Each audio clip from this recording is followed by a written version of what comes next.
भारताला स्वातंत्र्य मिळून 77 वर्ष झालेली आहेत. पण हे स्वातंत्र्य फक्त पुरुषांना मिळालेलं आहे. कारण स्त्री आजही त्याच बंधनामध्ये आहे, जी हजारो वर्षापूर्वी होते, जातीच्या, धर्माच्या नावाखाली. आज ती समानतेच्या नावाखाली घराच्या बाहेर पडलेली आहे, शिक्षण घेत आहे, समान होत आहे. पण तिला अजूनही ती समानता तर मिळालेली नाहीच आहे, पण तिला ते स्वातंत्र्यसुद्धा मिळालेलं नाही आहे. आज आपण सर्वत्र बघतोय, कोणी सुरक्षित नाही आहे, ना लहान मुलीपासून ना म्हातारीपर्यंत. इवन गर्भात असलेली मुलगीसुद्धा सुरक्षित नाही आहे. तिला तेव्हाच मारलं जातं का? तर ती एक मुलगी आहे. आपण स्वतःला महाराष्ट्राच्या रयतेत स्वतःला सामावून घेतो आहे. छत्रपती शिवाजी महाराजांची आपण रयत बोलतो, फुले शाहू आंबेडकरांची आपण जनता बोलतो. पण काय करत आहोत आपण? महाराजांच्या कोणत्या तत्वांना आपण मान देत आहोत? त्यांनी स्त्रियांबद्दल किती सन्मान ठेवला, तो आपण कुठे ठेवत आहोत? कुठे ठेवला आहे? भारत कुठे आहे? आपण स्वतःला सर्व बाजूने महासत्ता बनवण्याचा विचार करत आहोत,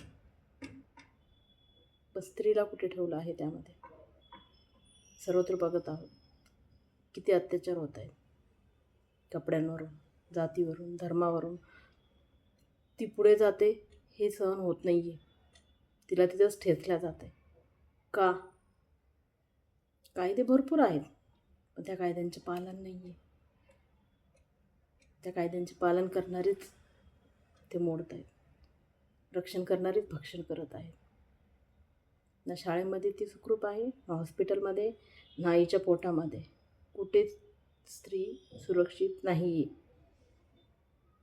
त्यासाठी आपण काय करायला हवे? फक्त जेव्हा अशी गोष्ट घडते तेव्हा 2-3 दिवस स्टेटसला फोटो ठेवायचे, कॅन्डल मार्च करायची, काळ्या फिती दाखवायच्या आणि नंतर विसरून जायचं. आपण आपलं कर्तव्य पार पाडलं स्टेटसच्या नावाखाली. पण जेव्हा ह्या नराधमाला कठोर शिक्षा होईल, ती कायद्याने किंवा न्यायालयात नाही, जनतेकडून. जेव्हा त्या नराधमाला जनतेकडून क्रूरतेने त्याची हत्या करण्यात येईल, तेव्हाच हा समाज सुधरेल. आणि असे विषारी साप, कुत्रे जे समाजात वावरत आहेत, त्यांना एक वचक बसेल की नाही. ती गोष्ट करण्या अगोदर ते 1000 वेळेस विचार करतील.